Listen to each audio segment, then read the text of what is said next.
This is what most of North Andover woke up to on Monday, October 30th, as a pre-Halloween storm brought in heavy rains and winds gusting up to 70 miles an hour. Many trees were brought down by the gale force winds. Those trees, in turn, brought down power lines, knocking out service to most North Andover residents. The storm, born of the remnants of Hurricane Philippe, came in late Sunday night and gave the area a pretty good belting. Sources told North Andover Cam that 95% of the town's residents had lost power. The restoration work has continued over the last few days following the storm. Some estimates put the completion timeline over several days.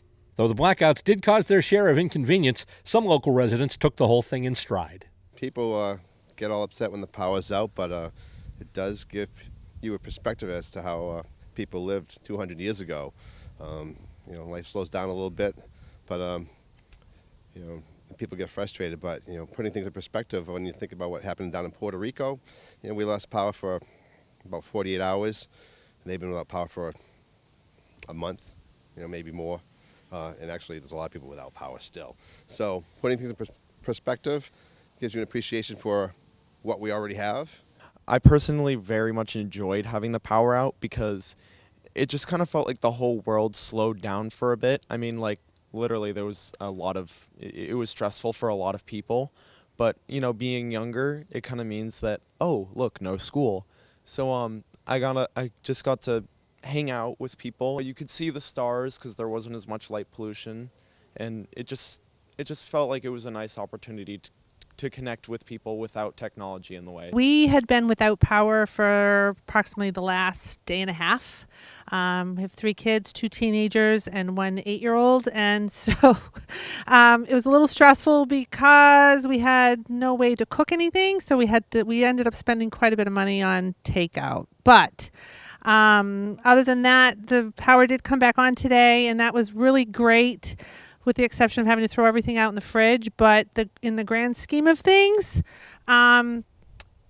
we were all safe. Nobody was injured. No trees fell on our home. So I really have nothing to complain about. Power was out in our North Andover Cam studio located at North Andover High School for all of Monday and part of Tuesday. The high school wasn't the only school building in town affected by the outages, as the entire district canceled classes for Monday and Tuesday. The hazardous conditions arising from the storm also put a dent in the plans of local trick-or-treaters.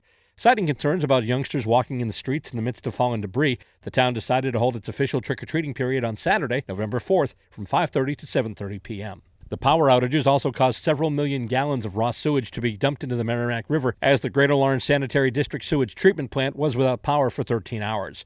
Town manager Andrew Mailer said on Tuesday there was no immediate threat to residents, and that the Massachusetts Department of Environmental Protection will be looking into the matter.